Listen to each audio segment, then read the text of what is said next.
Support for Louisiana, the state we're in, is provided by Entergy Louisiana is strengthening our power grid throughout the state. We're reinforcing infrastructure to prepare for stronger storms, reduce outages, and respond quicker when you do need us, because together we power life. Additional support provided by the Fred B. and Ruth B. Ziegler Foundation and the Ziegler Art Museum, located in Jennings City Hall. The museum focuses on emerging Louisiana artists and is a historical and cultural center for Southwest Louisiana. And the Foundation for Excellence in Louisiana Public Broadcasting and viewers like you. Thank you. New research finds that charter schools are having a positive impact on the state's education system.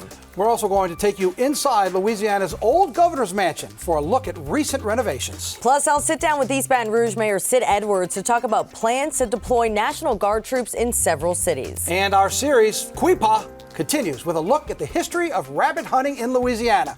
We're ready, so if you're ready, let's get started. Let's do it.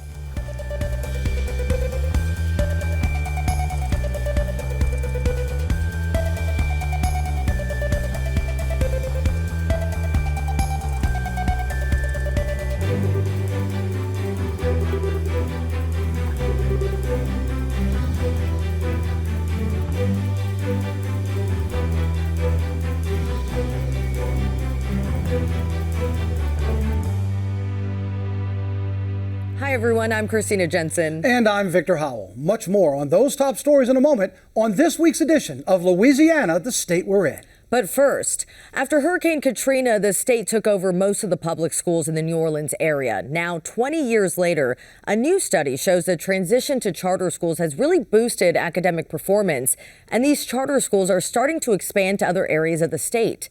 Karen LeBlanc has more. In November 2005, Governor Kathleen Blanco advocated during a special legislative session the state takeover of the New Orleans public school system. Given autonomy to allow schools to do what is right for that particular group of kids or that community they serve is important.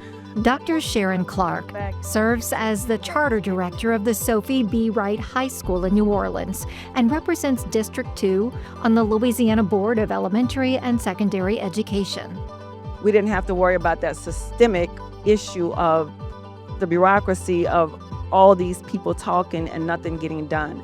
And so I think that we just have to change our mindset and become more free in what we're thinking when we serve kids all across the state, in all the states. And autonomy is very important in schools. At the time of the takeover, the New Orleans School District was struggling under bankruptcy, FBI investigations, and nearly $1 billion in unmet needs.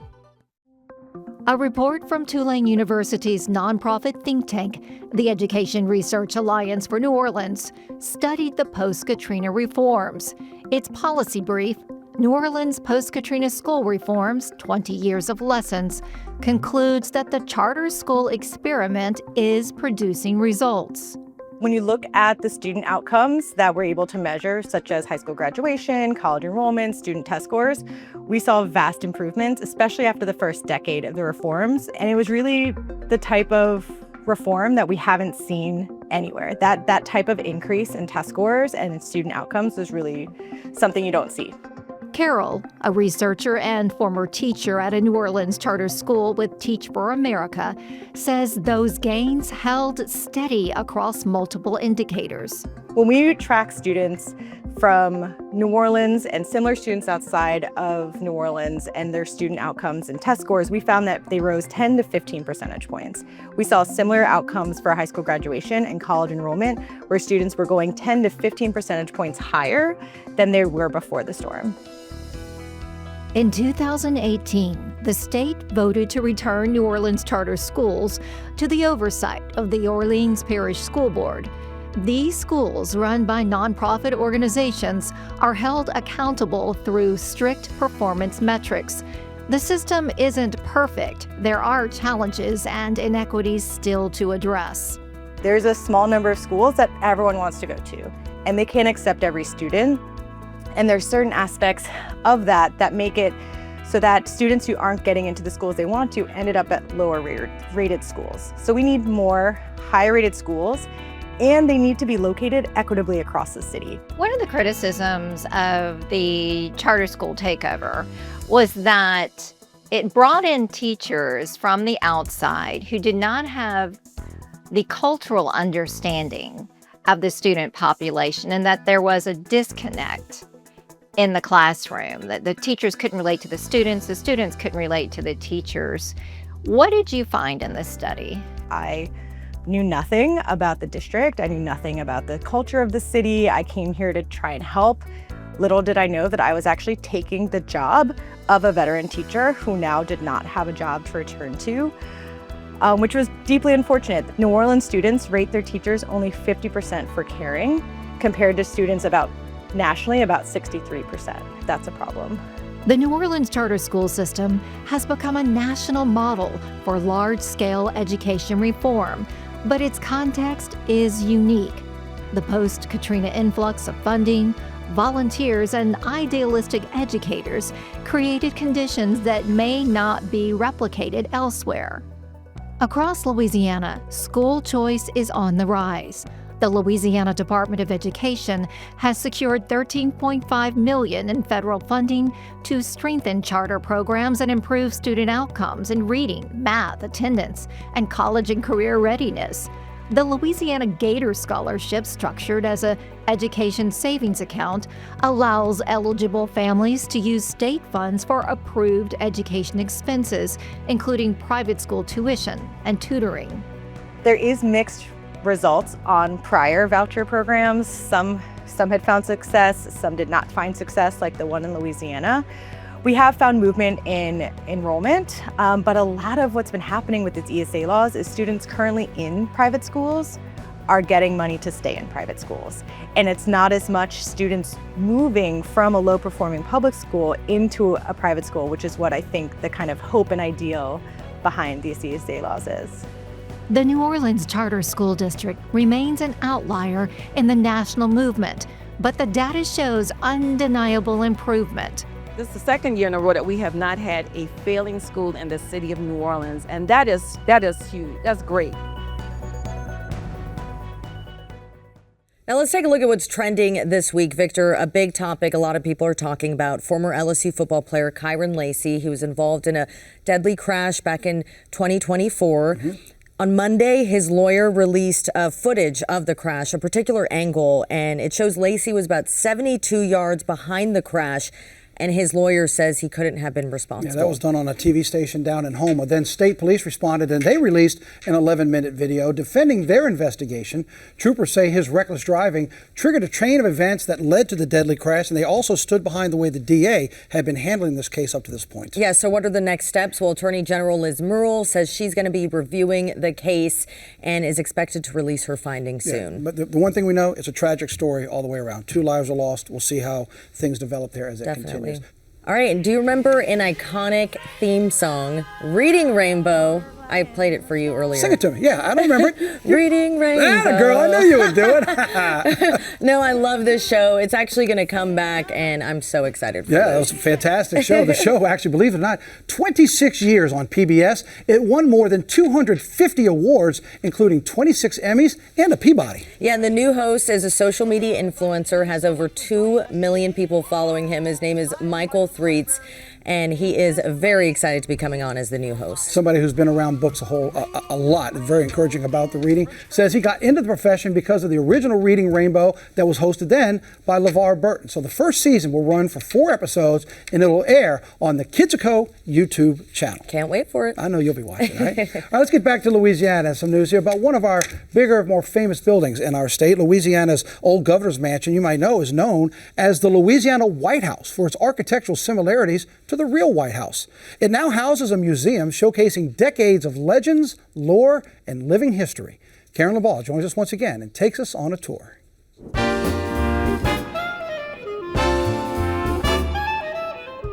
Louisiana's own version of the White House resides in downtown Baton Rouge, born of Governor Huey P. Long's presidential ambitions. The old governor's mansion is a stately example of Georgian architecture with neoclassical influences, designed by the New Orleans firm Weiss, Dreyfus, and Seaforth. the same architects who would later design the Louisiana State Capitol.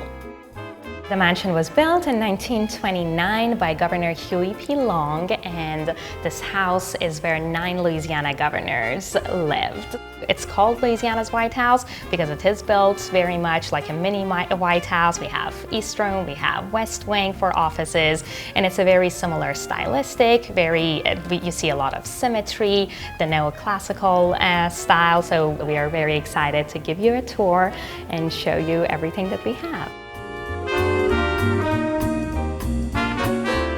Marble floors, crystal chandeliers, and intricate plasterwork in the ballroom reflect the grandeur of Huey Long's era.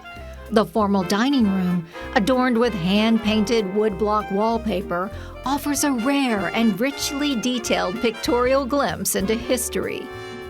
It's called Scenic America, and it's a Zuber wallpaper. It's French, and there are only 3 of these in United States. One is here, one is at the White House, and the other one is at the Brown University. So we are very proud to display this wallpaper. The way that it has been installed is very unique. As you see, there are several blocks, and there are different parts of the state. The first-floor library played host to visitors and provided an escape for Governor Huey Long. Karen, one of the best things about this room is the secret staircase that Governor Huey P. Long actually built into this mansion. So whenever he didn't want to see the visitors and he wanted an escape room, he could directly go to his bedroom on the 2nd floor. So I would love to show you. The handle didn't used to be here. They used to just press a nice blend in, and this would open. And after you, we gotta go in the secret staircase, of course. This is the Huey P. Long's room. This is the master bedroom in the mansion, and this is exactly all of his artifacts are placed as if he was living here. Obviously, other governors used it when they were here, but this is very much of an original room, and we tried to keep it with the painting on the wall from his sister and a lot of his pajamas and his personal artifacts. The old governor's mansion was commissioned by Governor Huey P. Long in 1930 and built on the site of the former governor's residence on North Boulevard known as the Knox House. He was granted $150,000 to build this beautiful mansion during the Great Depression, and another $22,000 for the drapes, for the decorations and chandeliers and many other original items that you see in the mansion. The old governor's mansion chronicles the lives of Louisiana's chief executives who served from 1930 to 1963. Each bedroom offers an intimate glimpse into their daily lives, the way they lived, the personal touches they cherished, and the stories preserved within these walls. This is Earl Long. Earl Long is the brother of Huey P. Long, and he was a governor for 3 terms, 3 non-consecutive terms. Okay, I gotta ask, why is there a fur coat here in the corner? That's an interesting question. One of the other colorful stories of Louisiana. He had a famous affair with a stripper named Blaze Starr, and this is the fur coat of Blaze that the story is. We doubt the accuracy, 100% accuracy, but the story is that the wife finds it, puts it in the washing machine, and that's why it's not very pristine looking. That's why it looks a little matted. Right.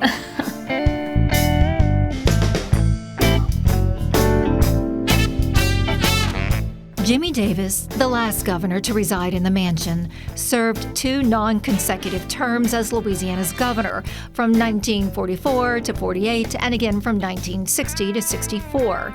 Today, his bedroom remains much as he left it.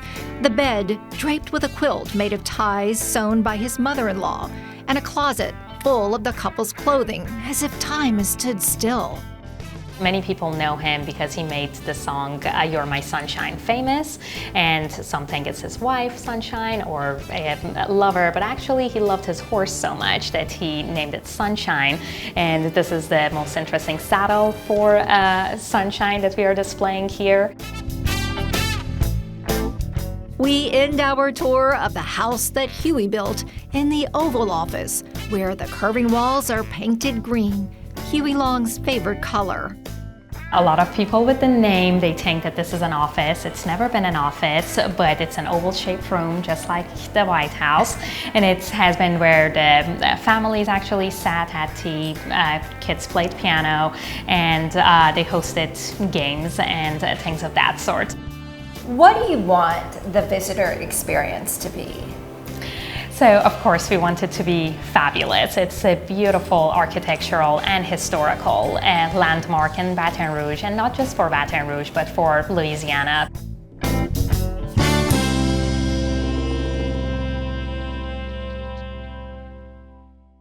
Governor Jeff Landry's request to deploy National Guard troops in several Louisiana cities is drawing mixed reaction. Some leaders are concerned the National Guard isn't trained to handle civilian policing, while others believe it would cut down on crime. I spoke with East Baton Rouge Mayor President Sid Edwards for his take on the governor's plan.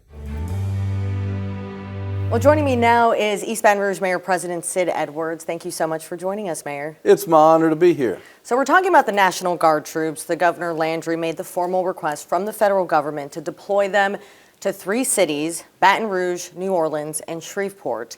What are your thoughts on this? Well, right off the gate, I'm for it. I'm for them coming, but I want to explain myself. You know, we watch TV, we see what's happening in D.C. and other places they're deployed and all that. Baton Rouge is not D.C. You know, we're unique to ourselves, our own culture, our own issues, our own problems. So when I say I'm for it, we're 150 officers short in BRPD. We need help, but I have a vision of what I want it to look like. It's just I don't have enough intel yet to know, can it look like I want it to look? And what I mean by that is I just want a presence. You know, they don't have arresting powers. That's for our local officers to do. I want the Guard to help me with my parades and with Mardi Gras and Christmas and maybe football games, all the way to helping with blight and some of the trash, maybe the homeless initiative. So that's what I envision when I'm coming. That's the Guard that I want to come to Baton Rouge. Let's talk more about the events. Do you think that could impact the local economy, seeing the troops out there? You know, there's a worry about that, and I understand that.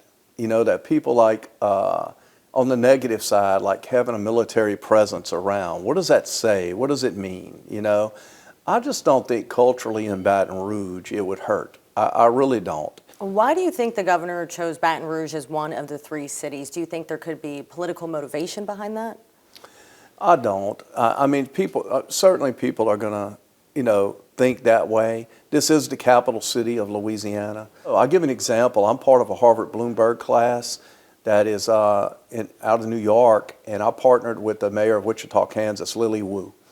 And her concern was violent crime in her city. So I asked Mayor Wu, I said, Mayor, what is your murder rate in 24?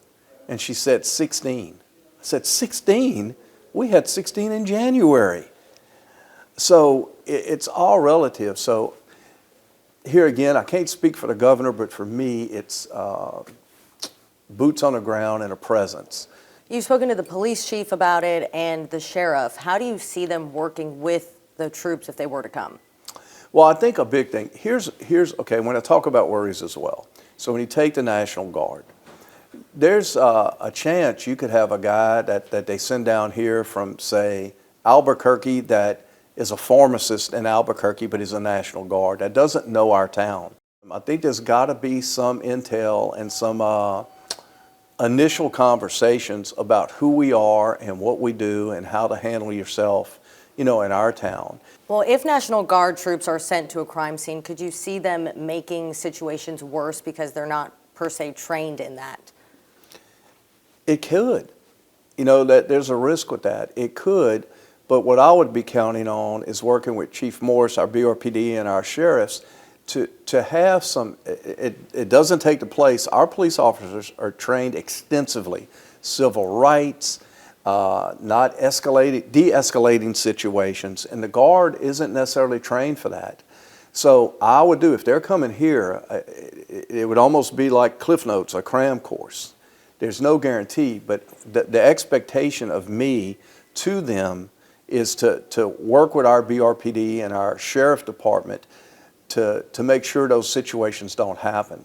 What do you say to those that say this is a waste of resources, that crime is down? There's been some, speculation that they're only picking up trash in certain cities. What would you say to those people? I can tell you, I don't know, the people that are saying that, a waste of resources and all that, okay? The reason the governor did the ask federally is for the federal government to pick up that deal. So it's not going to come at the dime of the city, parish, or the state, okay? Now, the governor has the right to call out the National Guard whenever, and if he does, then we would pick up that bill. The state of Louisiana would have it. So that's his technique by asking the president to bring them, but you pick up the check, right?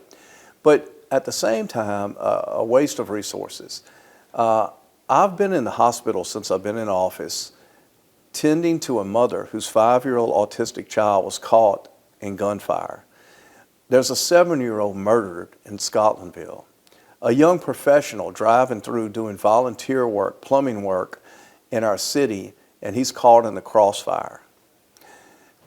Can more boots on the ground, can a presence, can it alleviate some of that? I don't know, but I'm willing to take a chance if it saves just one life. All right, well, thank you so much for joining us. I really appreciate it. Thank you, it's my honor. All right, Mayor Sid Edwards. Our limited series, Quipa, or Don't Cook That, continues this week, showcasing foods unique to South Louisiana. Yeah, Drake LeBlanc takes us to Broussard, Louisiana, for a look at the history of rabbit hunting and some tips to make rabbit stew.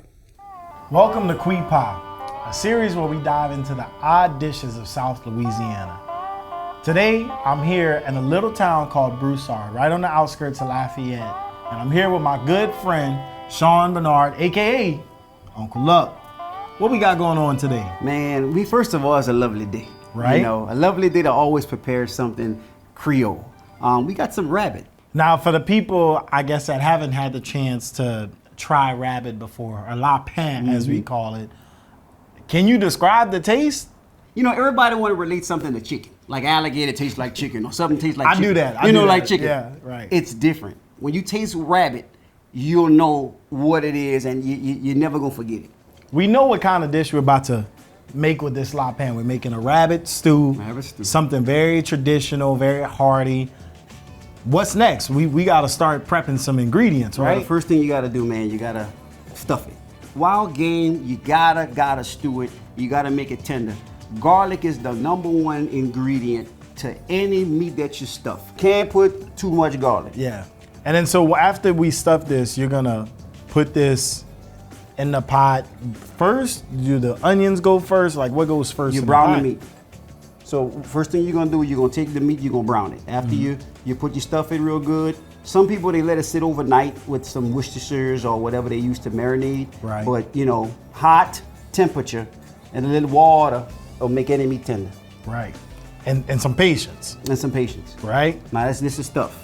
Right. Got garlic all on the inside of it. So now when we're gonna brown it, you're gonna sear it, and that way it's gonna lock in everything. And man, talk about some good eating. It's gonna be good. Oh, it's gonna be some good eating. Yeah.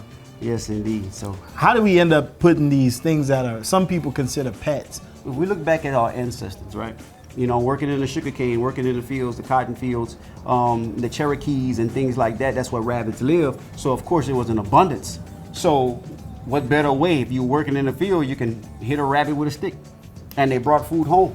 So a lot of my grandparents, we listened to them tell stories about how they got rabbit, how they got lapin. Right. And it wasn't with a gun, it was with a stick. Running after them with a stick. You hit them in the head with a stick, and that was it. Wow. And they'd bring them on their hips, so they would take them, they would cut a slit by his foot, and they would string it through a belt. So you'd have the rabbits along your waist on a belt when you'd walk home with it. In this era, do you rabbit hunt yourself? Do you go out and hunt rabbit? Yes. I hunt rabbit. I had the opportunity of taking my son and teaching him, the trade of it. Trade of rabbit hunting. Nowadays we have rabbit dogs. Back in the day, they ran in the grass and the sugarcane and in the fields, and they was able to jump them from their nesting patch and kill them. Now we have rabbit dogs. It's amazing when hunting season comes. It's a staple. You see people with beagles, you see them with their orange on in vehicles. We be at gas stations and you'll see other crews and you go talk with them, and then now you build that relationship. And it's so multicultural. So now the rabbit is stuffed? Yep. It's brown in time. Brown in time. Brown in time.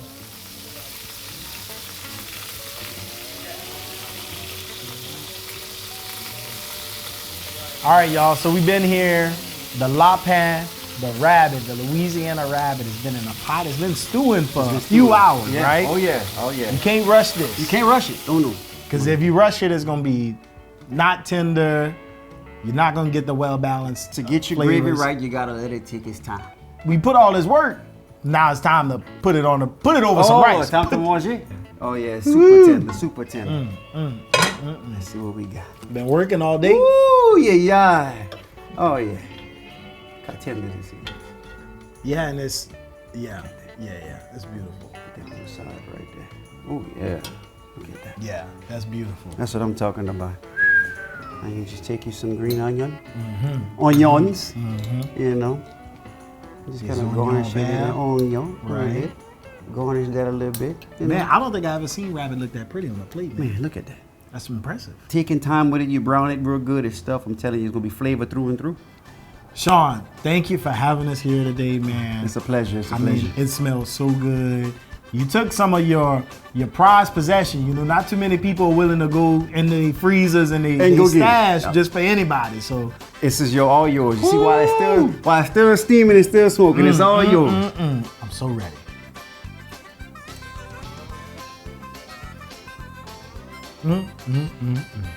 Tender. Tender. Yeah, bro. You know what you're doing. I know what I'm doing.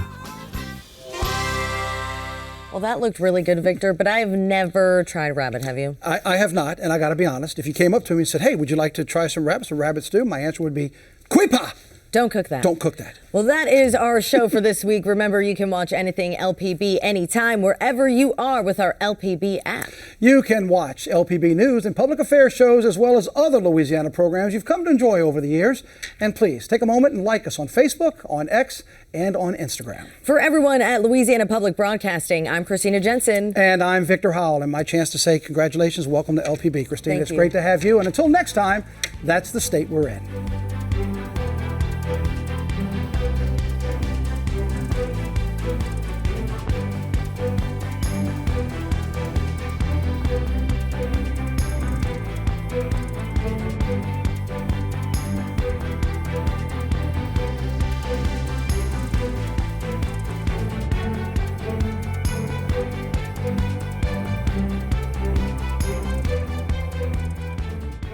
Support for Louisiana, the state we're in, is provided by Entergy Louisiana is strengthening our power grid throughout the state. We're reinforcing infrastructure to prepare for stronger storms, reduce outages, and respond quicker when you do need us, because together we power life. Additional support provided by the Fred B. and Ruth B. Ziegler Foundation and the Ziegler Art Museum, located in Jennings City Hall. The museum focuses on emerging Louisiana artists and is a historical and cultural center for Southwest Louisiana. And by Mary Bird Perkins Cancer Center. Visit Baton Rouge. And the Foundation for Excellence in Louisiana Public Broadcasting and viewers like you. Thank you.